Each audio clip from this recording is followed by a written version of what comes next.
Student, कैसे हो आप सब। मैं हूं अमित सहगल और आप मुझे देख रहे हो केमिस्ट्री चैनल पर। प्यारे बच्चों, प्रीवियस लेक्चर में हमने preparation method of halo alkanes पढ़ा था कि हेलो एल्केन्स को हम कैसे बना सकते हैं, हेलो एल्केन्स को बनाने के लिए कौन कौन से हमारे पास मेथड हो सकते हैं। और बच्चों, हमने जो मेथड डिस्कस किया था हेलो एल्केन्स को बनाने का फ्रॉम एल्कोहल, कि एल्कोहल को हम एल्कोहल से हम हेलो एल्केन कैसे बना सकते हैं। और वहीं पर बच्चों मैंने आपसे डिस्कस किया था सबसे पहला मेथड कि हेलो एल्केन मतलब जिनको हम एल्काइल हैलाइड भी कहते हैं, वो किससे बना सकते हैं बच्चों, एल्कोहल की रिएक्शन HX के साथ करके बना सकते हैं। दूसरा वहीं पर मैंने जो उसका बी पार्ट था बच्चों, एल्कोहल की रिएक्शन हम करा सकते हैं PCl3 के साथ, तो भी हमारे पास हेलो एल्केन बन जाएगा। तीसरा बच्चों जो सी करके मैंने लिखवा था आपको कि अगर हम एल्कोहल की रिएक्शन PCl5 के साथ करा देंगे तो भी हमारे पास क्या बन जाएगा बच्चों, हेलो एल्केन बन जाएगा। डी पार्ट में मैंने करा था बच्चों कि अगर हम हेलो एल्केन की रिएक्शन SOCl2 के साथ करा दे, थायोनिल क्लोराइड जिसको बोलते हैं, अगर उसके साथ करा दे तो भी हमारे पास बच्चों क्या बन जाएगा, हेलो एल्केन बन जाएगा। अब बच्चों ई वाला जो पार्ट था हमारा, और बच्चों आपको याद होगा कि जब हम एल्कोहल की रिएक्शन थायोनिल क्लोराइड SOCl2 के साथ कराते हैं तो वो एक नेम रिएक्शन थी जिसको हम डार्जन रिएक्शन कहते हैं। यहां तक हमने प्रीवियस लेक्चर में बच्चों कंप्लीट किया था। अब जो हमारा नेक्स्ट पार्ट स्टार्ट है, और यहां पे मैंने आपको हेडिंग लिखवा दिया था बच्चों कि अगर हम एल्कोहल की रिएक्शन किसके साथ करा दे बच्चों, रिएक्शन विद सोडियम ब्रोमाइड। ये हेडिंग बच्चों मैंने आपको लिखवा था कि अगर हम एल्कोहल की रिएक्शन किसके साथ कराए बच्चों, सोडियम ब्रोमाइड के साथ कराए, तो बनने वाला क्या है हमारे पास, बनने वाला बच्चों हमारे पास एल्काइल हैलाइड ही है, हेलो एल्केन ही हमारे पास क्या बनेगा, इसकी रिएक्शन के साथ बनेगा। बच्चों मैं एक रिएक्शन करके आपको बता देता हूं कि आपके पास एल्कोहल है CH3CH2OH, ये जिसको हम इथेनॉल कहते हैं बच्चों। तो इथेनॉल की रिएक्शन अगर मैं सोडियम ब्रोमाइड के साथ करा रहा हूं, सोडियम ब्रोमाइड के साथ करा रहा हूं, लेकिन किसकी प्रेजेंस में बच्चों, इस रिएक्शन को करने के लिए हमारे पास कुछ अमाउंट में H2SO4 की रिक्वायरमेंट होती है। किसकी रिक्वायरमेंट होती है बच्चों, H2SO4 की रिक्वायरमेंट होती है। मतलब एल्कोहल की रिएक्शन अगर हम सोडियम ब्रोमाइड के साथ कराते हैं तो हमें लिटिल अमाउंट में किसकी रिक्वायरमेंट होती है बच्चों, सल्फ्यूरिक एसिड की रिक्वायरमेंट होती है। ठीक है, सर बात समझ में आएगी। सर बनेगा कैसे, H2SO4 का क्या रोल है। तो देखो बच्चों, यहाँ पे बहुत सिंपल सी रिएक्शन है, आप लोगों ने इसको बस बड़े ध्यान से देखना है, हमने नेगेटिव को पॉजिटिव से ही जोड़ना है। अब आप देखो बच्चों, सोडियम ब्रोमाइड, सोडियम जो होता है पॉजिटिव होता है, ब्रोमीड क्या होता है बच्चों, इस पर नेगेटिव चार्ज होता है। क्यों, क्योंकि bromide more electronegative than sodium, तो इस पर कैसा चार्ज है बच्चों, इस पर नेगेटिव चार्ज, और इस पर कैसा चार्ज है बच्चों, पॉजिटिव चार्ज। तो चूंकि ये आयनिक कंपाउंड है तो इस पे आप पूरे दिखा दो, इस पर नेगेटिव चार्ज है, इस पर पॉजिटिव चार्ज है। यहां से बात समझ में आएगी बच्चों।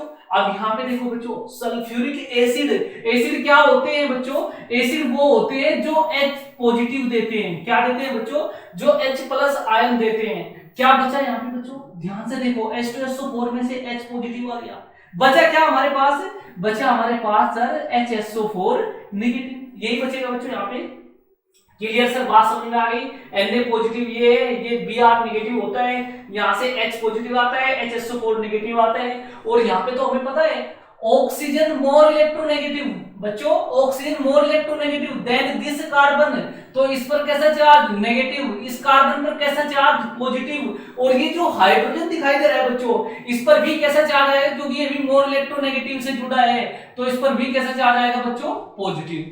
बस आपने करना क्या है, नेगेटिव को पॉजिटिव से ऐड कर देना है, पॉजिटिव को नेगेटिव से। तो सबसे पहले क्या बच्चों, ये है Br नेगेटिव और ये है CH2 पॉजिटिव, तो सबसे पहले आपने इसी को ही ऐड कर देना है बच्चों।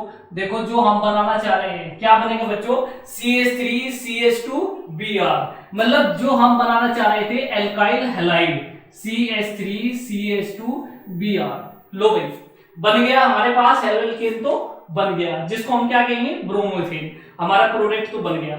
अब जो साइड प्रोडक्ट है बच्चों वो देखो OH नेगेटिव, देखो बच्चों यहाँ पे देखो, ये पूरा ही ले लेते हैं एक साथ, OH नेगेटिव, OH नेगेटिव किसके साथ जाएगा बच्चों, H पॉजिटिव के साथ जाएगा। या ये जो ऑक्सीजन के ऊपर नेगेटिव चार्ज है कहां पे अटैक करेगा बच्चों, इस पॉजिटिव पर, तो आपके पास यहाँ पे क्या बनेगा, फाइनली H2O बनेगा। क्या बनेगा बच्चों, H2O बनेगा। अब आपके पास देखो क्या क्या बचा है, ये OH और H, ये तो H2O बना लिया। अब आपके पास बचा है Na पॉजिटिव, HSO4 निगेटिव, तो बाकी आपके पास NHSO4 सोडियम हाइड्रोजन सल्फेट। तो sodium hydrogen sulphate side product की फॉर्म में बाहर निकल जाएगा। तो बच्चों ये आपके पास एक कंप्लीट रिएक्शन है। अगर हम एल्कोहल की रिएक्शन सोडियम ब्रोमाइड के साथ कराएंगे तो भी हमारे पास क्या बनेगा बच्चों, एल्काइल हैलाइड ही बनेगा।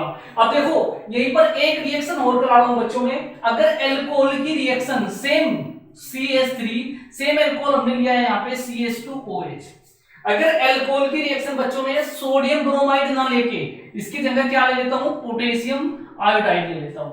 बड़े ध्यान से देखना बच्चों, यहाँ पे एक बहुत इंपॉर्टेंट कंडीशन बनने वाली है कि जब एल्कोहल की रिएक्शन सोडियम ब्रोमाइड के साथ कराई तो हमें किसकी रिक्वायरमेंट थी, H2SO4 की, तब ये रिएक्शन हमारे पास बनी।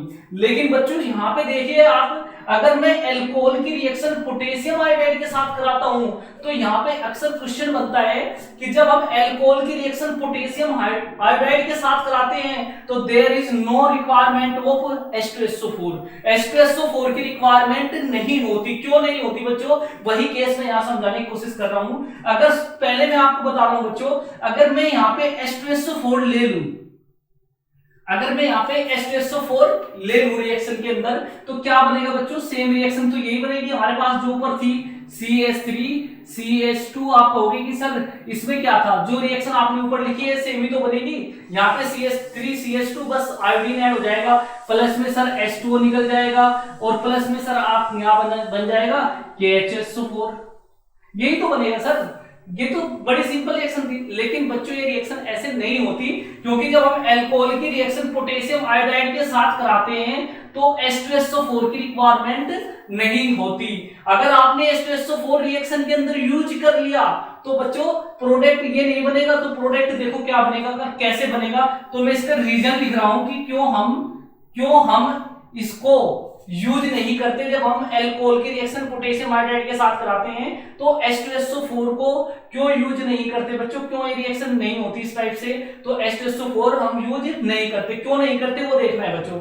मैंने कहा है अगर मैं H2SO4 को यूज कर लूं तो देखो बच्चों यहाँ पे क्या होगा कि जो पोटेशियम आयोडाइड है, ये पोटेशियम आयोडाइड जो है बच्चों इस H2SO4 के साथ रिएक्शन करेगा। H2SO4 के साथ क्या कर लेगा बच्चों, रिएक्शन कर लेगा। और बच्चों रिमेंबर, याद रखो हमेशा H2SO4 जो होता है वो स्ट्रॉन्ग ऑक्सीडाइजिंग एजेंट होता है। ये क्या होता है बच्चों, ऑक्सीडाइजिंग एजेंट होता है, एक्ट एज ऑक्सीडाइजिंग एजेंट, या होता ही है act as oxidising agent.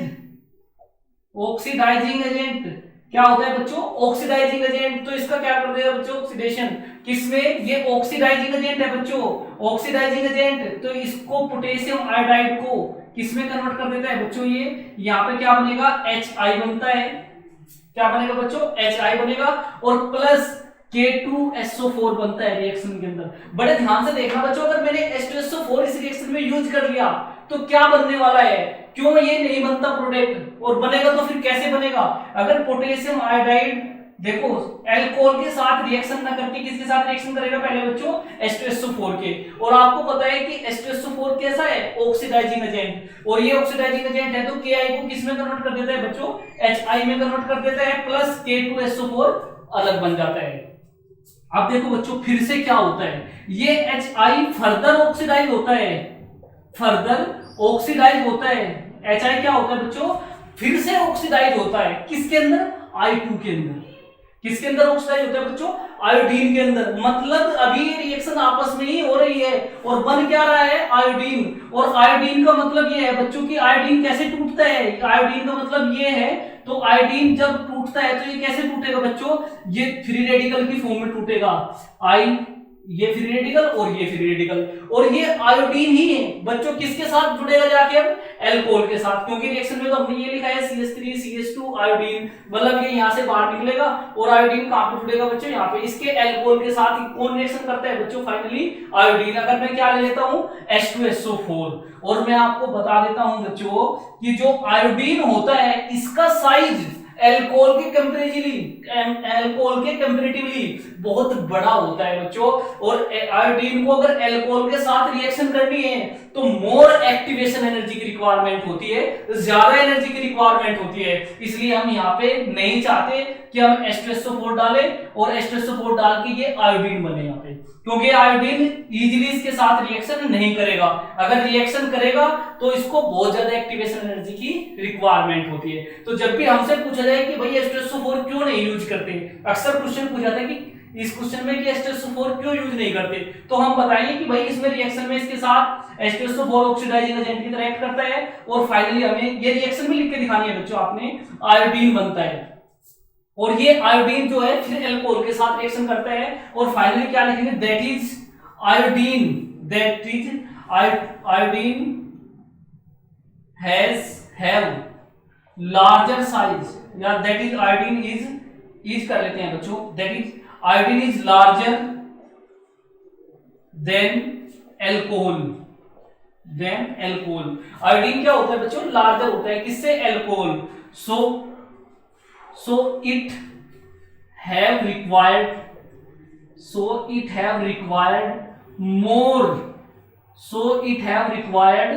more activation energy।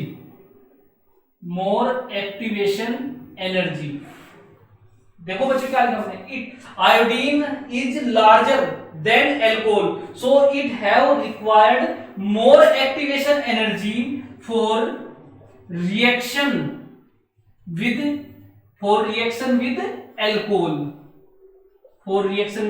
Alcohol.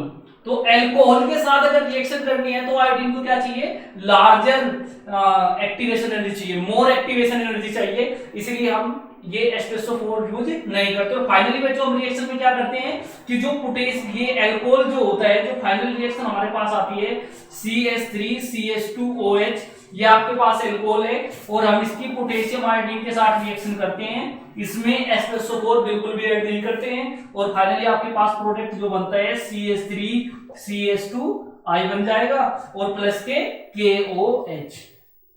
ये बात समझ में आई बच्चों, क्या होगा, सीधा सा नेगेटिव है, ये पॉजिटिव है, ये नेगेटिव है, तो नेगेटिव का हो जाएगा जाके इस पॉजिटिव के साथ, और ये OH और KOH बन जाएगा। तो बच्चों रिएक्शन यही होती है। ऐसे हम इसमें H2SO4 नहीं डालेंगे, क्योंकि H2SO4 डालने पर क्या होता है, मोर एक्टिवेशन एनर्जी की रिक्वायरमेंट होगी अगर एल्कोहल के साथ KI रिएक्शन करेगा।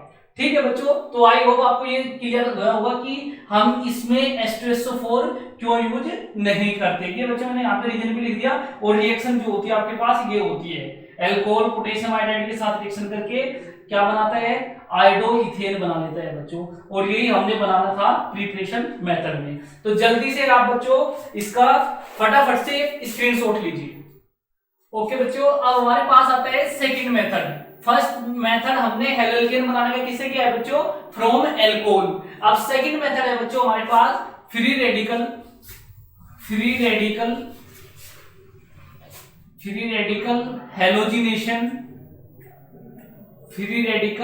Halogenation of alkane. Second method है बच्चों हेलोएल्केन बनाने का, कौन सा, free radical halogenation of alkane. अब ये क्या है सर, आपने तो बहुत बड़ा हेडिंग लिख दिया, फ्री रेडिकल भी लिख दिया, हैलोजिनेशन भी लिख दिया, एल्केन भी लिख दिया। बच्चों बहुत सिंपल है, करना कुछ नहीं, आपने एल्केन की रिएक्शन हैलोजन के साथ करानी है, इसी को कहते हैं बच्चों हैलोजिनेशन ऑफ एल्केन। एल्केन की रिएक्शन किसके साथ करानी है बच्चों, हैलोजन के साथ। हैलोजन तो आपको पता ही है, फ्लोरीन, क्लोरीन, ब्रोमीन, आयोडीन, तो इसी को हम कहेंगे हैलोजिनेशन ऑफ एल्केन।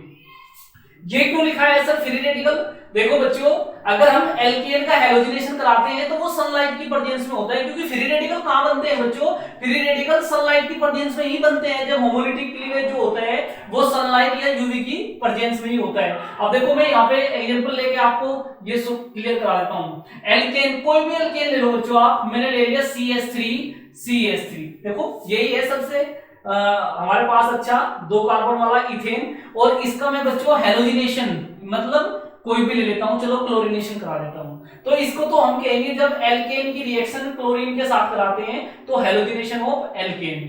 ठीक है, और जहां पे चूंकि मैंने क्लोरीन यूज किया है तो उसको हम कहेंगे क्लोरीनेशन रिएक्शन। और देखो फ्री रेडिकल किसकी प्रेजेंस में बच्चों, सनलाइट, सनलाइट को हम कैसे लिखते हैं बच्चों, एच न्यू लिखा हुआ मिल सकता है आपको, यूवी रेडिएशन लिखा हुआ मिल सकता है आपको, या फिर एरो के ऊपर आपको सनलाइट भी लिखा हुआ मिल सकता है। तो सनलाइट को हम किसकी फॉर्म में, फोटोन की फॉर्म में रिप्रेजेंट करते हैं। अब देखिए रिएक्शन क्या होगी बच्चों ये, तो इसमें सबसे पहले मैं आपको बता देता हूं बच्चों की, जो क्लोरीन है Cl2 सनलाइट की प्रेजेंस में, ये आपके पास है बच्चों Cl2 का मतलब क्या है कि क्लोरीन और क्लोरीन के बीच में क्या है, एक बॉन्ड है।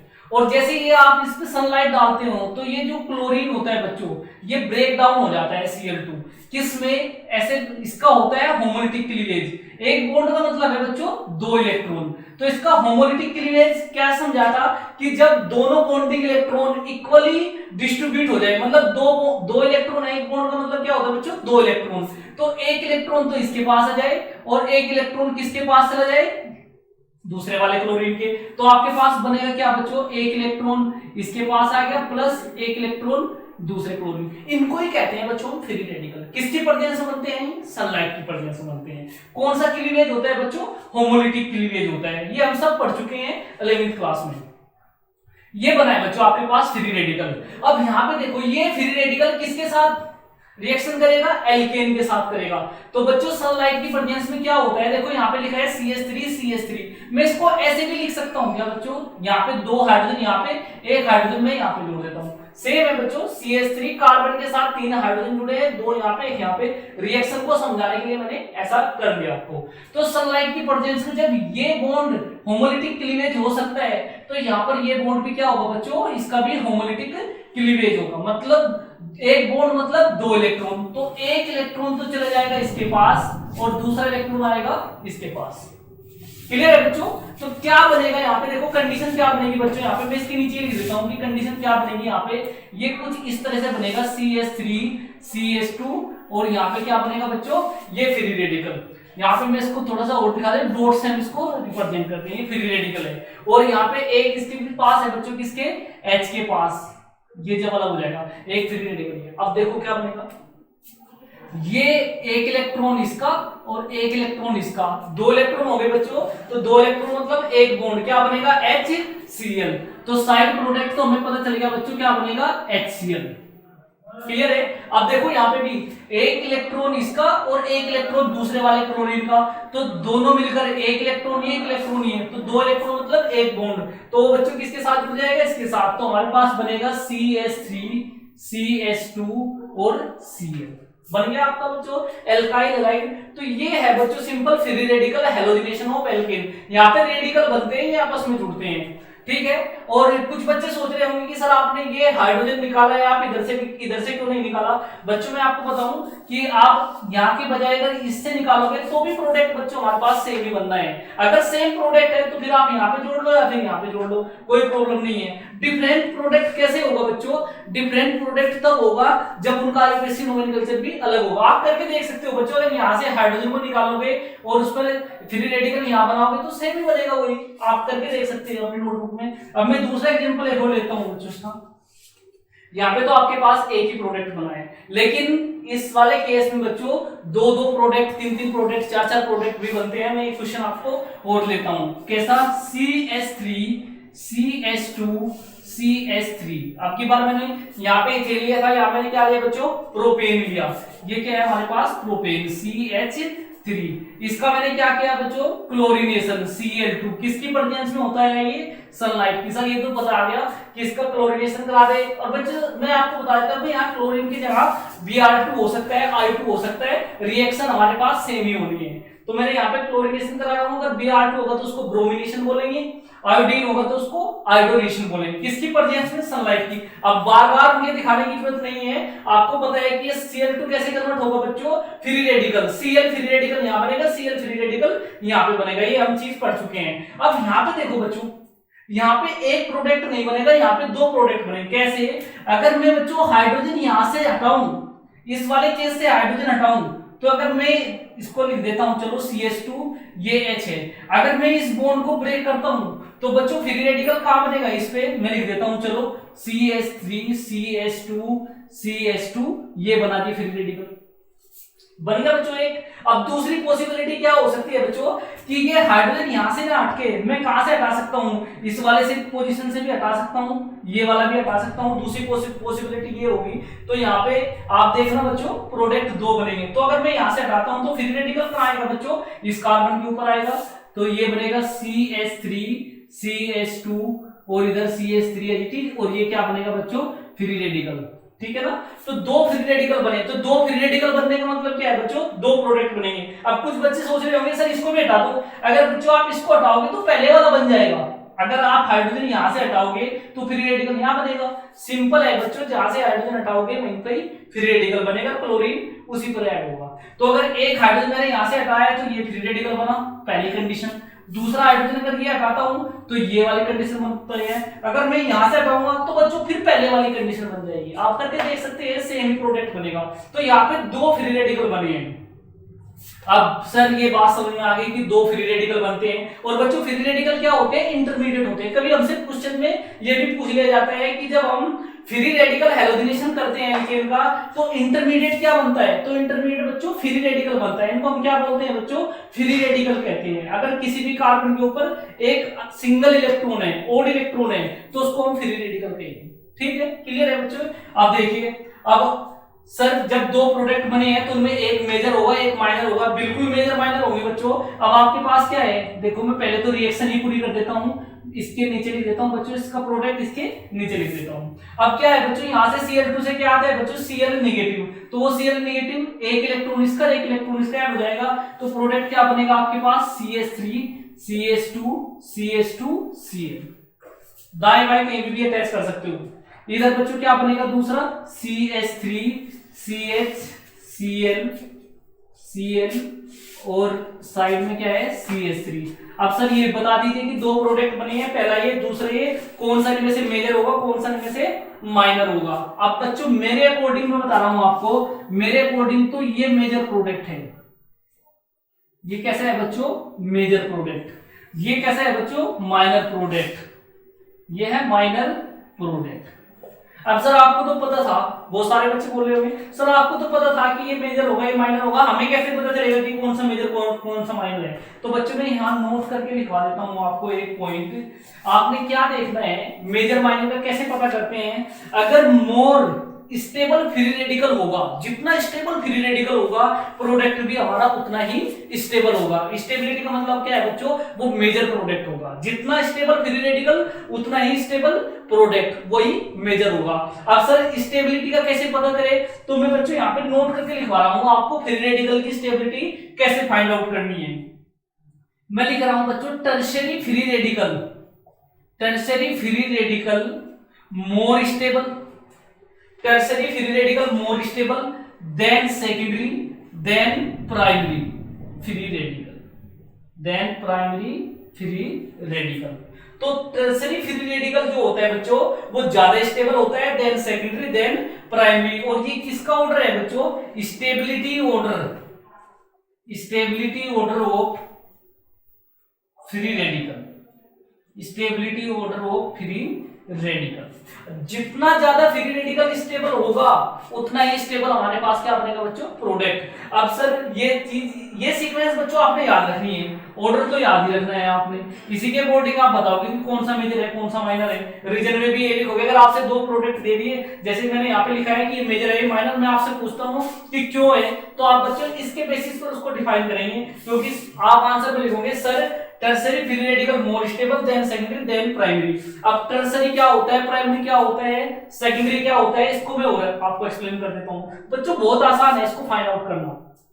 देखो जिस कार्बन के ऊपर बच्चों ये इलेक्ट्रॉन होता है, यानी जिसको हम फ्री रेडिकल कह रहे हैं, फ्री रेडिकल कार्बन को आपने देखना है बच्चों, इसके ऊपर फ्री रेडिकल है, तो अगर ये एक कार्बन से जुड़ा है, बड़े ध्यान से समझना बच्चों, अगर कार्बन के ऊपर फ्री रेडिकल कार्बन की मैं बात कर रहा हूं, अगर फ्री रेडिकल कार्बन एक कार्बन से जुड़ा है तो उसको बच्चों हम प्राइमरी कहते हैं। अगर free radical carbon 2 other carbon से जुड़ा है तो उसको हम सेकेंडरी फ्री रेडिकल कहेंगे। अगर फ्री रेडिकल कार्बन बच्चों 3 अदर कार्बन से जुड़ा है तो उसको हम टर्सरी कहेंगे। अब बड़े ध्यान से देखो, ये जो फ्री रेडिकल कार्बन है कितने अदर कार्बन से जुड़ा है बच्चों? एक ही कार्बन से जुड़ा है। ये कार्बन कितने कार्बन से जुड़ा है? ये कार्बन एक ही कार्बन से जुड़ा है बच्चों, इसलिए हम इसको कहते हैं प्राइमरी फ्री रेडिकल। ये कैसा होगा बच्चों?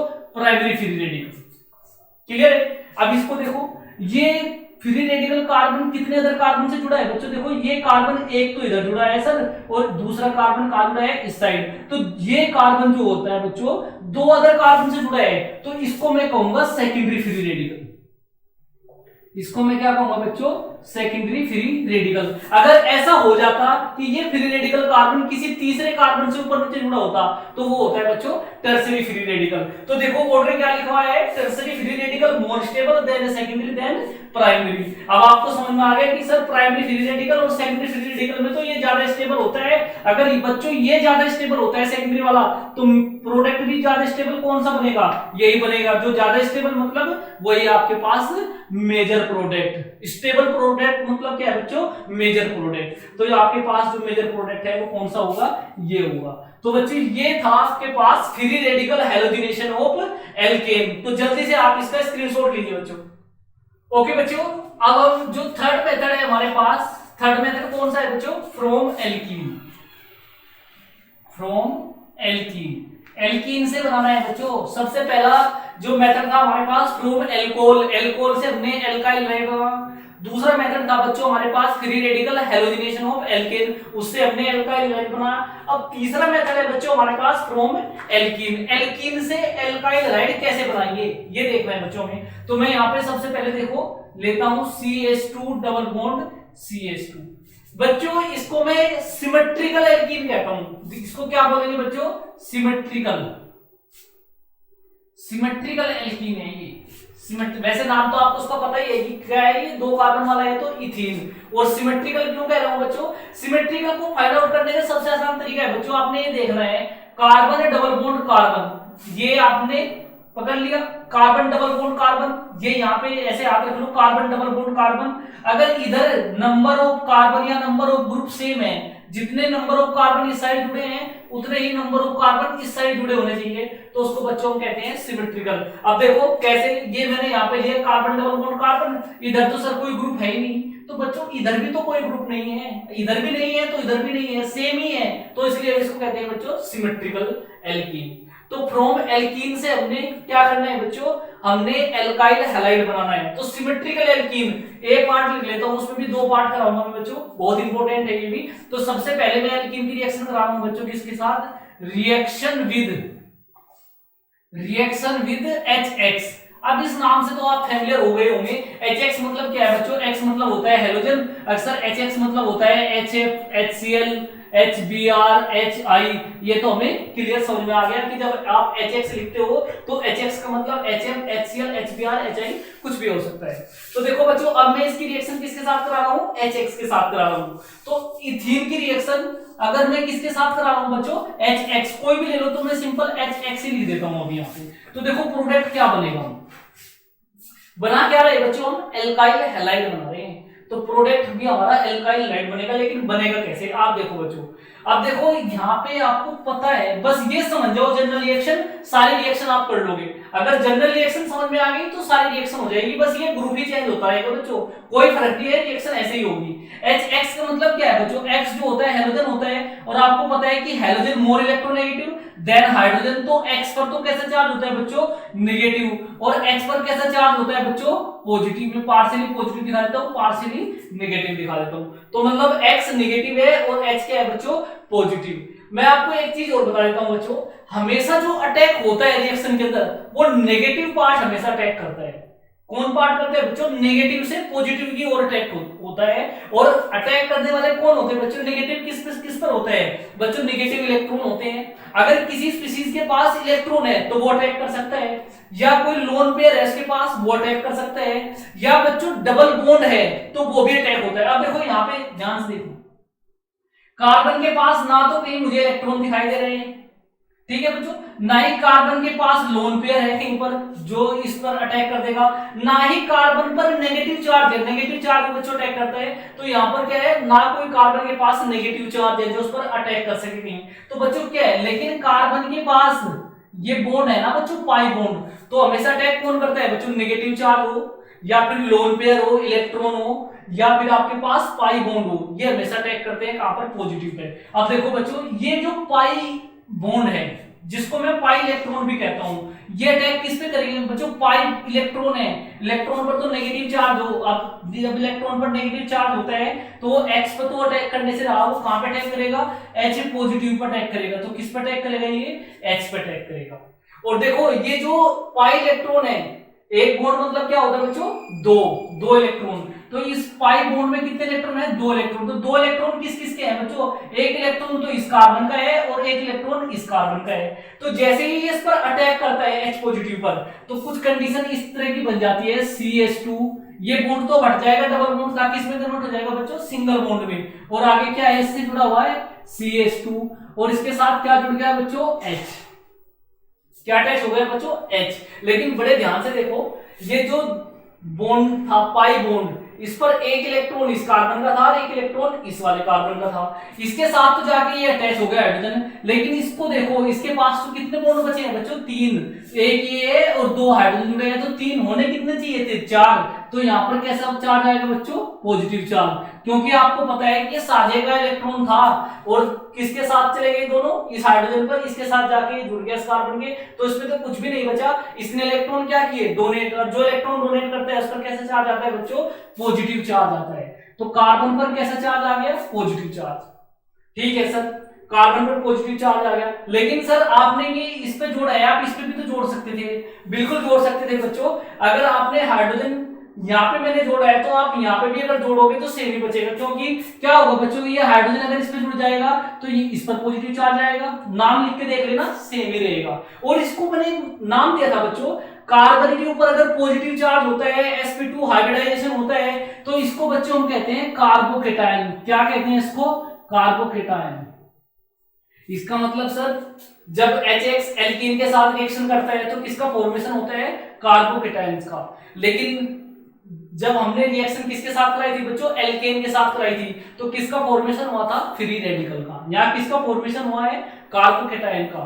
फ्री रेडिकल भी आपके पास क्या था बच्चों, रिएक्टिव इंटरमीडिएट, और कार्बोकेटायन भी क्या है, रिएक्टिव इंटरमीडिएट। अब देखो क्या होगा, अब होना क्या है बच्चों, ये देखो, ये पॉजिटिव और ये नेगेटिव, ये पॉजिटिव और ये नेगेटिव बहुत तेजी से अटैक कर देगा। अब तो कोई प्रॉब्लम ही नहीं है, पॉजिटिव चार्ज क्रिएट है तो ये नेगेटिव पार्ट इमीडिएटली अटैक करके क्या बना लेगा बच्चों, बन जाएगा आपके पास CH2 के साथ क्या जुड़ जाएगा बच्चों, CH2 यहाँ पे जुड़ जाएगा इसके साथ, ये जो भी मैंने लिखा है X, और आगे क्या है ये CH3। अब देखो बच्चों, ये मैंने अभी कैसे उल्टा दिखाई दे रहा है, आप इसको थोड़ा अगर सही लिखो सीक्वेंस में तो क्या बनेगा, CH3 को मैं पहले लिख लेता हूँ, CH3 CH2X। बना कि नहीं बना बच्चों, हेलो एल्केन बना कि नहीं बना, एल्काइल राइड, एक्स की जगह अगर यहाँ पे आप क्लोरीन ले लो तो क्लोरीन ऐड हो जाएगा, ब्रोमीन लोगे तो ब्रोमीन ऐड हो जाएगा।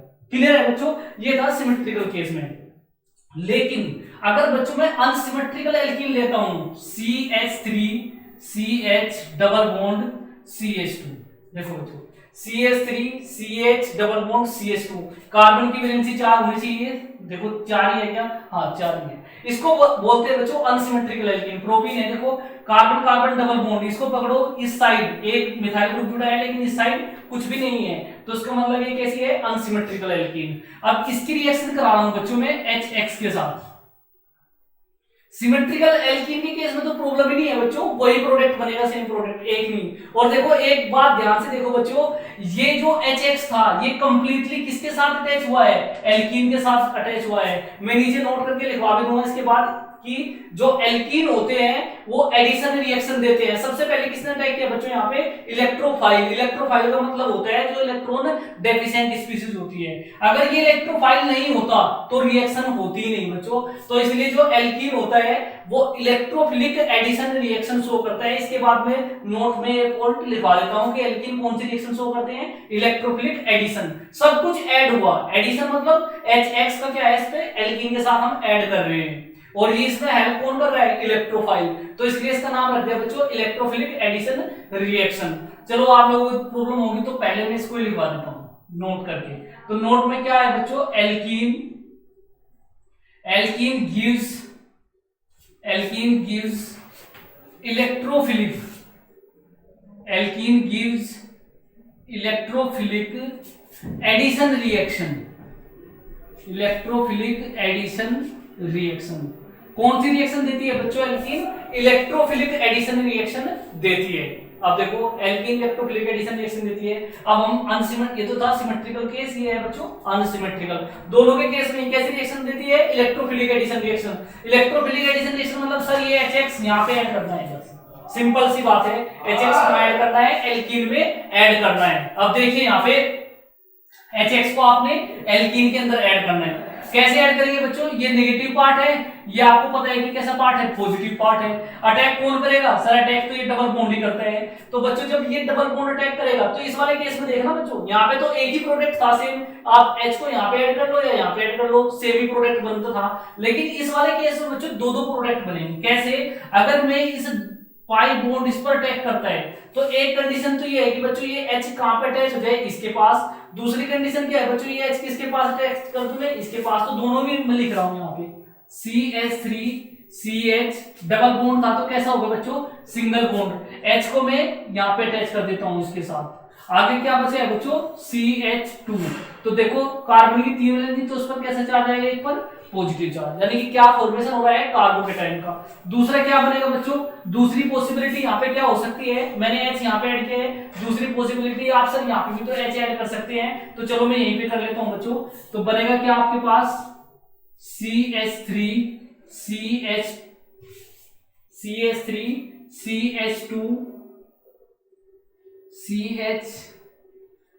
और यहाँ पे क्या बना है बच्चों, CH।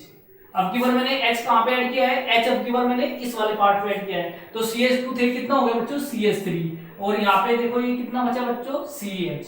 तो 1 2 और 1 3, तो आपके पास ये बन गया बच्चों CH। तो कार्बन की वैलेंसी का जरूर ध्यान रखना है आपने, 1 2 3 4 इसमें पूरी है। देखो बच्चों तो ये भी कार्बोकेटाइन है आपके पास, ये भी कार्बोकेटाइन है, तो इसका मतलब सर यहाँ पे भी 2 प्रोडक्ट बनेंगे। जब 2 कार्बोकेटाइन बने हैं तो प्रोडक्ट भी कितने बनेंगे, 2। और जब 2 प्रोडक्ट बनते हैं तो फिर हमारे पास प्रॉब्लम आ जाती है मेजर और माइनर की, कौन सा प्रोडक्ट मेजर होगा, कौन सा प्रोडक्ट माइनर होगा। सबसे पहले तो मैं प्रोडक्ट लिख देता हूँ बच्चों। अब क्या होगा बच्चों, ये कार्बोकेटाइन बना है और ये आपके पास क्या है, X नेगेटिव, तो बहुत तेजी से जाएगा, अटैक कर देगा। तो आपके पास बनेगा क्या, CH3, इसको मैं डायरेक्ट लिख दूं बच्चों CH2, और यहाँ पे ऐड हो जाएगा ये CH2X, एक तो ये बन जाएगा। दूसरे में क्या बनेगा बच्चों, CH3 CHX यहाँ पे ऐड हो जाएगा और ये बन जाएगा CH3। अब दोनों में मेजर प्रोडक्ट कौन सा, मैं आपको बता देता हूं बच्चों। मेजर प्रोडक्ट बनेगा ये मेजर प्रोडक्ट, ये कैसा प्रोडक्ट है बच्चों, ये बनेगा माइनर प्रोडक्ट। अब इसका रीजन बता रहा हूं बच्चों कि ये माइनर क्यों है, वो मेजर क्यों है, क्योंकि मैंने आपको एक ऑर्डर भी लिखवाया था फ्री रेडिकल वाला, इसका भी ऑर्डर बच्चों सेम है। रिएक्टिव इंटरमीडिएट जितना ज्यादा स्टेबल होगा, प्रोडक्ट भी हमारे पास उतना ही ज्यादा स्टेबल होगा। और आप लोगों ने बच्चों स्टेबिलिटी ऑर्डर पढ़ा है किसका, stability order of carbocation. Carbocation जितना ज्यादा स्टेबल होगा उतना ही स्टेबल हमारे पास प्रोडक्ट होगा, मतलब मेजर प्रोडक्ट उतना ही ज्यादा स्टेबल होगा। तो देखो बच्चों स्टेबिलिटी ऑर्डर में यहां पे लिख रहा हूं, टर्शियरी कार्बोकेटाइन, ये आप लोगों को याद भी होगा बहुत सारे बच्चों को कि tertiary carbocation more stable than secondary carbocation than primary carbocation. तो सबसे ज्यादा स्टेबल कौन सा कार्बोकेटाइन होगा बच्चों, टर्शियरी कार्बोकेटाइन। ये याद रखने हैं बच्चों, ये ऑर्डर आपको याद बेसिक हो जाने हैं। इतना सारा हम रिएक्शन मैकेनिज्म पढ़ेंगे ना, यहाँ पे पूरी रिएक्शन है बच्चों, बहुत सारे मैकेनिज्म है, अभी स्टार्टिंग है जस्ट, लेकिन बहुत आसान है। जैसे आपको ये समझ में आ रहा है ऐसे ही आगे भी समझ में आएगा, बहुत इजी है, आपने बहुत ज्यादा पैनिक होने की जरूरत नहीं है। तो क्या है, tertiary carbocation is more stable than secondary than primary carbocation. बस आप मेरे साथ साथ बच्चों इसको ध्यान से करते जाना। अब देखिए सर समझ में आ गया कि टर्सरी कार्बोकेटायन ज्यादा स्टेबल होता है देन सेकेंडरी देन प्राइमरी। तो जो जितना स्टेबल कार्बोकेटायन मतलब उतना ही स्टेबल प्रोडक्ट, और स्टेबल प्रोडक्ट का मतलब उतना ही मेजर प्रोडक्ट बनेगा। अब देखो बच्चों, जिस कार्बन पर पॉजिटिव चार्ज, ये है बच्चों कार्बोकेटायन, ये वाला कार्बन, जिस कार्बन के ऊपर पॉजिटिव चार्ज है अगर वो एक अदर कार्बन से जुड़ा है तो उसको बच्चों हम कहेंगे प्राइमरी। तो ये कैसा है बच्चों, ये है हमारे पास प्राइमरी। देखो इस पे पॉजिटिव चार्ज है तो ये कार्बन कितने से जुड़ा है, दो से, एक इस साइड जुड़ा हुआ है एक इस साइड, तो ये कैसा है बच्चों सेकेंडरी। तो है ना इजी, बहुत आसान है ना, कि पता चल गया सर ये तो सेकेंडरी कार्बोकेटायन है, ये प्राइमरी। ऑर्डर हमने लिखवा दिया कि tertiary carbocation more stable than secondary than primary, तो सेकेंडरी ज्यादा स्टेबल होगा देन प्राइमरी की। तो मेजर कौन सा बच्चों, मेजर ये वाला होगा। Is it clear? यस। तो बच्चों ये मेजर प्रोडक्ट हमारे पास बन जाएगा। तो ये था बच्चों आपके पास कौन सा, alkene gives electrophilic addition reaction, चाहे वो सिमेट्रिकल एल्कीन हो या फिर अनसिमेट्रिकल एल्कीन हो, हमेशा कौन सी रिएक्शन होती है, इलेक्ट्रोफिलिक एडिशन रिएक्शन होती है। माइनर और मेजर का भी हमें पता चल गया। और बच्चों यहाँ पे एक इंपॉर्टेंट बात मैं आपको और बता देता हूँ, ये जो मेजर प्रोडक्ट बना है इसको मैं एक नाम और देता हूँ, मार्कोनिकोव प्रोडक्ट। मार्कोनिकोव प्रोडक्ट, इसको मैं कहता हूं बच्चों मार्कोनिकोव प्रोडक्ट। अब जैसे ही मैंने मार्कोनी का नाम लिया होगा बच्चे समझ गए होंगे, अच्छा सर ये तो वही रूल है जो हमने 11वीं क्लास में पढ़ा था कि मार्कोनिकोव रूल। मार्कोनिकोव रूल वो होता है सर कि जिस पर HX में जो नेगेटिव पार्ट होता है वो कार्बन कार्बन डबल बॉन्ड के उस कार्बन पे जाके अटैच होता है जहां पर नंबर ऑफ हाइड्रोजन एटम क्या होते हैं, कम होते हैं। यही तो था। तो ठीक है बच्चों, ये तो आपको पूरा डिटेल में बताया ना कि कौन मेजर होगा कौन माइनर होगा। लेकिन अगर आपके पास क्वेश्चन है complete the reaction, complete the reaction करने के लिए आगे तो सीधा आप मार्कोनिकोव के अकॉर्डिंग आपको पता है कि ये पोजीशन देखनी है आपने कार्बन कार्बन डबल बॉन्ड वाली, जिस कार्बन पर हाइड्रोजन एटम कम होंगे वही मेजर प्रोडक्ट होगा। तो आपने इतना समझने की जरूरत ही नहीं है कि क्या है। अगर लेकिन आपसे रीजन पूछा जाए कि क्यों होगा मार्कोनिकोव प्रोडक्ट मेजर क्यों होगा, तब बच्चों आपने बताना पड़ेगा क्योंकि इसमें क्या बनता है सेकेंडरी कार्बोकेटायन, इसमें क्या बनता है प्राइमरी कार्बोकेटायन, और सेकेंडरी कार्बोकेटायंस जो होते हैं वो ज्यादा स्टेबल होते हैं as compare to primary carbocation. अच्छा, तो कई बच्चों को ये डाउट हो रहा होगा कि सर मार्कोनिकोव रूल पढ़ा तो था लेकिन अभी याद नहीं आ रहा है कि क्या था। तो मैं उन बच्चों के लिए यहाँ पे नोट करके इसको लिखवा देता हूँ कि मार्कोनिकोव रूल क्या होता है, एक बार आपको ये याद हो जाएगा। बच्चों आगे बहुत सारे क्वेश्चन इस पर आने वाले हैं मार्कोनिकोव रूल्स पर। तो मार्कोनिकोव रूल्स क्या होता है इसको मैं आपको एक बार लिखवा देता हूँ। तो देखो बच्चों इस रूल के अकॉर्डिंग क्या होता है, according to this rule, according to this rule, सब नोट कर लो बच्चों उसको एक बार, जिसको आता है वो भी लिखेंगे इसको, जिसको ये आता है पता है कि मार्कोनिकोव रूल क्या होता है वो भी अपनी नोटबुक में लिखेंगे क्योंकि आगे बहुत सारे रिएक्शन इस रूल पर होने वाली है। अकॉर्डिंग टू दिस रूल तो मैं लिख रहा हूं बच्चों, द नेगेटिव पार्ट या the electronegative part, the electronegative part of HX, the electronegative part of HX added to that carbon of carbon carbon double bond, इसको बच्चों बोलता हूं मैं कार्बन कार्बन डबल बॉन्ड। क्या लिखा है, the electronegative part of HX added to that carbon of carbon carbon double bond, carbon carbon double bond which contain lesser number of hydrogen atom, which contain lesser number of hydrogen atom, जिस पर hydrogen atom कम होंगे। Carbon carbon double bond देखना है बच्चों, ये रहा carbon carbon double bond के जिस कार्बन पर हाइड्रोजन एटम कम होंगे तो इलेक्ट्रोनेगेटिव पार्ट HX का वहीं पर जाकर अटैच होगा, उसी को ही हम कहेंगे बच्चों मार्कोनिकोव रूल। तो मार्कोनिकोव रूल हमें बताता है कि कौन मेजर है कौन माइनर है। तो देखो ये कार्बन कार्बन डबल बॉन्ड था, इलेक्ट्रोनेगेटिव पार्ट कौन सा है बच्चों, हैलोजन वाला। तो ये हैलोजन वाला पार्ट कहां जुड़ेगा, जहां पर हाइड्रोजन एटम कम होंगे। इस वाले पे देखना है इधर कितने कार्बन जुड़े हैं इधर कितने जुड़े हैं, कोई फर्क नहीं पड़ता। आपने क्या देखना है बच्चों, कार्बन कार्बन डबल बॉन्ड देखना है।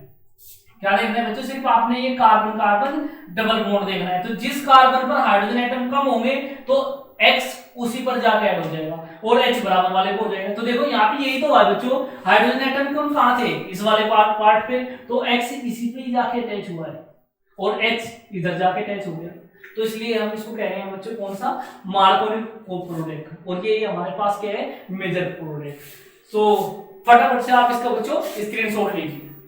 ठीक है बच्चों, तो कुछ एग्जांपल इसके हम करेंगे, जो हमने कराया है इसी कुछ एग्जांपल करेंगे। देखो बच्चों, अगर क्वेश्चन लिया जाए CH3 CH2 CH double bond CH2, और इसकी रिएक्शन अब मैं HCl की जगह क्या ले लेता हूं बच्चों, अब एक एग्जांपल ले लेता हूं HCl, ये तो क्या बनेगा बच्चों, प्रोडक्ट क्या होंगे इसके, आप सोचो कि क्या प्रोडक्ट बनेंगे इसके। तो सर क्या सोच रहे हैं कि एल्कीन है और HCl HBr HI आपने कहा HX कोई भी हो, तो इनमें से जो नेगेटिव पार्ट है, कौन सा नेगेटिव पार्ट दिखाई दे रहा है बच्चों, ये क्लोरीन, क्योंकि मोर इलेक्ट्रोनेगेटिव पार्ट कौन सा होता है, क्लोरीन। हाइड्रोजन और क्लोरीन में ज्यादा इलेक्ट्रोनेगेटिव कौन होता है बच्चों, क्लोरीन। तो जो इलेक्ट्रोनेगेटिव पार्ट है वो कहां पे जाके अटैच होता है, कार्बन कार्बन डबल बॉन्ड के उस कार्बन पे जाकर अटैच होता है जहां पर हाइड्रोजन एटम क्या होते हैं बच्चों, कम होते हैं। तो कम हाइड्रोजन एटम कहां है, ये है बच्चों यहाँ पे। तो बस Cl इधर जोड़ देना है और H इधर जोड़ देना है, आपके पास प्रोडक्ट हो जाएगा। तो क्या बनेगा बच्चों, CH3 CH2 CH, और यहाँ पे क्या जोड़ देना है आपने बच्चों, Cl, और आगे डबल बॉन्ड सिंगल बॉन्ड में कन्वर्ट हो जाएगा, और CH2 इसके साथ क्या जोड़ देना है बच्चों, हाइड्रोजन। यही है बच्चों हमारे पास major product CH3 CH2 CHCl, और इसको आप डायरेक्ट भी लिख सकते हो बच्चों CH3, दो हाइड्रोजन ये एक हाइड्रोजन ये, तो आप इसको CH3 भी लिख सकते हो। और एग्जांपल कर लेते हैं इसके बच्चों, अगर ऐसे हो जाए CH3 CH double bond CH2, इसकी जगह HCl की जगह हम HBr ले लें, सर ले लो कोई फर्क नहीं पड़ता है, HBr HCl लिखा है मैंने, आपकी बार HBr ले लिया। आपको पता है बच्चों एल्कीन है और HX है, तो ये part halogen more electronegative than this carbon, तो ये जो इलेक्ट्रोनेगेटिव पार्ट है कहां पे अटैच होता है बच्चों, जहां पर कार्बन कार्बन डबल और बॉन्ड पर हाइड्रोजन एटम कम होते हैं। तो हाइड्रोजन एटम कहां कम है, यहाँ पे, तो Br इधर जोड़ दो और H इधर जोड़ दो, तो क्या बनेगा बच्चों, यहाँ पे CH3 CH, और यहाँ पे मैंने ऐड कर दिया Br, और इधर क्या बन जाएगा बच्चों, दो हाइड्रोजन पहले थे, एक हाइड्रोजन ये आगे अटैच हो गया, तो मैं अब सीधा लिख देता हूँ CH3, यही बनेगा बच्चों मेजर प्रोडक्ट। ठीक है, अगर मैं ऐसे ले लूं बच्चों यहाँ पे CH3 CH double bond CH2 plus HI, अब क्या बनेगा सर, कोई प्रॉब्लम नहीं है, सेम है HX, ये भी हमें पता है कि इसमें इलेक्ट्रोनेगेटिव वाला पार्ट कौन सा होता है, ये वाला पार्ट होता है बच्चों iodine more electronegative than this hydrogen, तो ये कहां जुड़ेगा, कार्बन कार्बन डबल बॉन्ड के उस कार्बन पर जाकर अटैच होगा जहां पर हाइड्रोजन एटम कम होते हैं, तो हाइड्रोजन एटम कम है यहाँ पे, तो ये बन जाएगा CH3 CH, यहाँ पे आयोडीन जोड़ दिया, और इधर बन जाएगा हमारे पास दो हाइड्रोजन थे ये, तो CH3 हो जाएगा। आसान है बच्चों, बहुत आसान है। अब देखो मैं थोड़ा सा इसमें एक ट्विस्ट आ जाएगा, आप लोगों को पता होगा वैसे, CH3 CH double bond CH2 plus HBr, अगर इसकी रिएक्शन कराऊं in the presence of peroxide, बड़े ध्यान से देखना है बच्चों कंडीशन क्या बन रही है, सेम रिएक्शन है। देखो यहाँ पे भी प्रोपीन की रिएक्शन किसके साथ कराई है, HBr के, प्रोपीन की रिएक्शन किसके साथ करा रहा हूं, HBr के। यहाँ पे मैंने कुछ नहीं लिखा है, यहाँ पे विदाउट पेरोक्साइड है, लेकिन इसमें क्या डाल दिया, पेरोक्साइड। अब बताओ बच्चों इसमें प्रोडक्ट क्या बनेगा, बच्चों प्रोडक्ट इसमें जो दो प्रोडक्ट बनते हैं बनेंगे तो वही, लेकिन जो प्रोडक्ट है, अब जैसे ही हम पेरोक्साइड डाल देंगे तो मार्कोनिको प्रोडक्ट में बनके क्या बन जाता है, एंटी मार्कोनिको। ध्यान रखना है बच्चों, HBr कहीं दिखाई दे, पेरोक्साइड दिखाई दे, तो अब इलेक्ट्रोनेगेटिव पार्ट, अब जो इलेक्ट्रोनेगेटिव पार्ट है कौन सा है बच्चों, Br, तो ये कहां पर अटैच होता है, कार्बन कार्बन डबल बॉन्ड के उस कार्बन पर अटैच होता है जहां पर हाइड्रोजन एटम क्या होते हैं, ज्यादा होते हैं। यही हमारे पास एंटी मार्कोनिको रूल है बच्चों, और किसके केस में अप्लाई होता है, ये HBr के केस में अप्लाई होता है। तो Br कहां जुड़ेगा इसके साथ, और H कहां जुड़ेगा इसके साथ, तो क्या बनेगा बच्चों, CH3 CH, और यहाँ पर ये हाइड्रोजन जुड़ जाएगा, इधर जुड़ जाएगा बच्चों CH2 Br। तो इस प्रोडक्ट को हम कहेंगे बच्चों anti Markovnikov, anti Markovnikov's product. Condition देखो बच्चों क्या है, प्रोपीन HBr के साथ रिएक्शन कराई थी, प्रोपीन HBr के साथ रिएक्शन कर रही है, अगर पेरोक्साइड नहीं है पेरोक्साइड, तो प्रोडक्ट ये बनेगा, मार्कोनिकोव प्रोडक्ट बनेगा। ये सब क्या है बच्चों, मार्कोनिकोव्स प्रोडक्ट है, मार्कोनिकोव्स प्रोडक्ट, ये सब क्या है, मार्कोनिकोव्स प्रोडक्ट है। लेकिन अगर मैंने कंडीशन चेंज कर दी प्रोपीन की HBr के साथ रिएक्शन कराई है, क्या डाल दिया उसमें, पेरोक्साइड। तो अब प्रोडक्ट मार्कोनिकोव ना बन के कौन सा बन जाएगा बच्चों, एंटी मार्कोनिकोव बन जाएगा। और एंटी मार्कोनिकोव क्या होता है बच्चों, एंटी मार्कोनिकोव का मतलब ये होता है कि जो इलेक्ट्रोनेगेटिव पार्ट है कार्बन कार्बन डबल बॉन्ड के, उस कार्बन पर जाके अटैच होता है जहां पर हाइड्रोजन एटम क्या होते हैं, ज्यादा होते हैं, मैक्सिमम होते हैं जहां पर हाइड्रोजन, वहां पे जाके ये अटैच होता है। अच्छा देखो बच्चों, अगर मैं ऐसे लिख दूं CH3CH double bond CH2 HCl और पेरोक्साइड, इसमें डाल दूं मैं पेरोक्साइड, अब क्या बनेगा प्रोडक्ट, देखो CH3CH डबल बॉन्ड CH2 और इसकी रिएक्शन अगर HCl के साथ करा दी, पेरोक्साइड डाल दिया, आपको तो पता है कि नेगेटिव पार्ट ये हो, तो कुछ बच्चे सोच रहे होंगे कि सर पेरोक्साइड डाल दिया आपने, इसका मतलब नेगेटिव पार्ट प्रोडक्ट किसके अकॉर्डिंग बन जाएगा, एंटी मार्कोनिकोव के। लेकिन बच्चों ऐसा नहीं होगा, एंटी मार्कोनिकोव और सिर्फ अप्लाई होता है इन दोनों कंडीशन के लिए। HBr के केस में ही एंटी मार्कोनिकोव अप्लाई होता है, HiHCl के केस में एंटी मार्कोनिकोव अप्लाई नहीं होगा। किसके केस में अप्लाई होगा, सिर्फ और सिर्फ HBr के केस में। अगर HBr के साथ पेरोक्साइड है तभी एंटी मार्कोनिकोव बनेगा, अगर HCl के साथ पेरोक्साइड है तो एंटी मार्कोनिकोव नहीं बनेगा, सिर्फ और सिर्फ क्या बनेगा, मार्कोनिकोव प्रोडक्ट बनेगा। तो नेगेटिव पार्ट कहां अटैच होगा बच्चों, इस वाले पे जहां पर कार्बन कार्बन डबल बॉन्ड के पास हाइड्रोजन एटम क्या है, कम है। तो ये बनेगा आपके पास CH3CH, यहाँ पे हम Cl ऐड कर देंगे, सिंगल बॉन्ड CH2 और H यहाँ पे, तो आप चाहो तो सीधा इसको CH3 लिख सकते हैं। तो प्रोडक्ट क्या बनेगा बच्चों इस केस में, मार्कोनिकोव प्रोडक्ट बनेगा, मार्कोनिकोव प्रोडक्ट। ध्यान रखिए बच्चों ये बात। एंटी मार्कोनिकोव किसके लिए अप्लाई होता है बच्चों, एंटी मार्कोनिकोव HBr और पेरोक्साइड हो तभी अप्लाई होता है। HCl HI के केस में चाहे पेरोक्साइड हो या ना हो, एंटी मार्कोनिकोव वहां पे नहीं बनता, वहां पे सिर्फ और सिर्फ मार्कोनिकोव प्रोडक्ट बनता है। क्लियर है बच्चों। तो ये हमारे पास सेकंड मेथड था, किससे हमने बनाया है, फ्रॉम एल्कीन। एल्कीन से हमने क्या बनाया है बच्चों, एल्काइल हैलाइड बनाया है। अब जो हमारे पास जो लास्ट मेथड है हेलोएल्केन बनाने का, फोर्थ है बच्चों, कौन सा मेथड है हमारे पास फोर्थ, वो है बच्चों from halogenation of alkene, from halogenation of alkene, halogenation of alkene, या बच्चों उसको आप बी पार्ट कह लो, क्योंकि हमने ये किससे बना रहे हैं, हम एल्कीन से ही तो बना रहे हैं। तो किससे बना रहे हैं, हम एल्कीन से ही बना रहे हैं। तो पहले हमने कौन सा लिया था, सिमेट्रिकल एल्कीन, फिर अनसिमेट्रिकल एल्कीन, उनकी रिएक्शन किससे कराई, HX के साथ। तो उसी का वो ए पार्ट था, ये बी पार्ट कह लीजिए आप, हेलोजिनेशन ऑफ एल्कीन। तो सर हेलोजिनेशन ऑफ एल्कीन बच्चों बहुत सिंपल है, एल्कीन का क्या करा देना है, हेलोजिनेशन, क्लोरीन ब्रोमीन के साथ क्या करानी है, रिएक्शन करानी है। तो मैं एल्कीन लेता हूं CH2 डबल बॉन्ड CH2, इसका मैं क्लोरीनेशन करा देता हूं, तो इसको हम कहते हैं बच्चों हेलोजिनेशन ऑफ एल्कीन, मतलब क्लोरीनेशन ऑफ एल्कीन। Br होता तो ब्रोमिनेशन ऑफ एल्कीन, आयोडीन होता तो आयोडीनेशन ऑफ एल्कीन।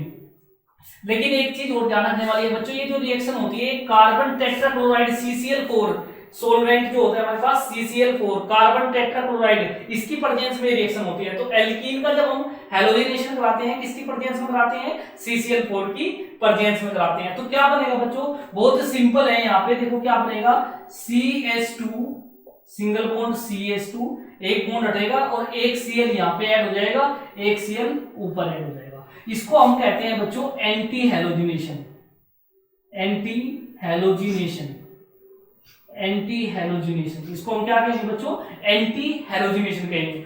दोनों क्लोरीन अपोजिट साइड में जुड़ेगा, एक नीचे तो दूसरा ऊपर की तरफ, तो इसी को हम कहते हैं एंटी हेलोजिनेशन। एक और एग्जांपल इसका करा देता हूं बच्चों में, एक एग्जांपल और करा देता हूं, CH2 डबल बॉन्ड CH2, अगर इसका मैं ब्रोमिनेशन करा देता हूं, किसकी प्रेजेंस में होगा, CCl4 की प्रेजेंस में, तो रिएक्शन क्या होगी सर, सेम ही होगी, एक बॉन्ड हटाएंगे, Br एक नीचे उठ जाएगा, एक ऊपर लग जाएगा, तो क्या बनेगा, CH2 एक Br यहाँ पे लगेगा, सिंगल बॉन्ड CH2 एक Br ऊपर लगेगा, तो क्या बनेगा, सेम प्रोडक्ट बनेगा। अब देखो बच्चों एक चीज और, ये एक टेस्ट है एक्चुअली, किसका टेस्ट है, देखो ये कैसे कंपाउंड है, अनसैचुरेटेड, डबल बॉन्ड और ट्रिपल बॉन्ड जिनमें होते हैं उनको हम क्या कहते हैं बच्चों, अनसैचुरेटेड। तो हमारे प्रैक्टिकल में, केमिस्ट्री प्रैक्टिकल जो 12th वाले बच्चों, तो उनमें भी ये प्रैक्टिकल कराया जाता है कि अनसैचुरेशन हम कैसे आइडेंटिफाई करते हैं। तो हम करते क्या बच्चों, ये जो ब्रोमीन होता है ये रेडिश ब्राउन कलर का होता है, रेडिश ब्राउन कलर का होता है ये। अगर रेडिश ब्राउन कलर तो क्या होगा बच्चों, अगर ब्रोमीन की रिएक्शन हम एल्कीन के साथ करा रहे हैं, मान लीजिए आपके पास लैब में टेस्ट करना है, आपको नहीं पता कि वो एल्कीन है, तो आपने आइडेंटिफाई करना है कि ये एल्कीन है कि नहीं है। तो आप क्या करेंगे बच्चों, उसमें एल्कीन का अगर आप टेस्ट करोगे अनसैचुरेशन का, तो उसमें आपने ब्रोमीन डाल देना है। कैसा है ये, रेडिश ब्राउन कलर का है। तो जैसे ही आप इसके अंदर डालते हैं तो ये रेडिश ब्राउन कलर कैसा हो जाएगा बच्चों, कलरलेस हो जाएगा। ये कैसा हो जाएगा, कलरलेस। अगर उसका कलर कैसा हो गया बच्चों, कलरलेस हो गया, तो समझ लेना कि उसके अंदर क्या है, एल्कीन है। तो इसी टेस्ट को हम कहते हैं, this is known as unsaturation test for, this is known as test for unsaturation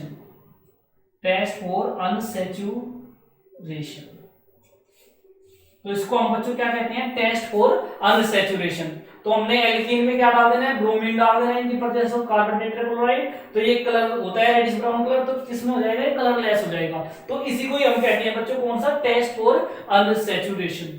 तो प्यारे बच्चों, preparation method of halo alkanes हम पढ़ रहे थे, और हेलो एल्केन्स के हमने बनाने के कितने सारे मेथड देखे। हमने सबसे पहले एल्कोहल से बनाया, उसमें भी हमारे पास कई पार्ट थे।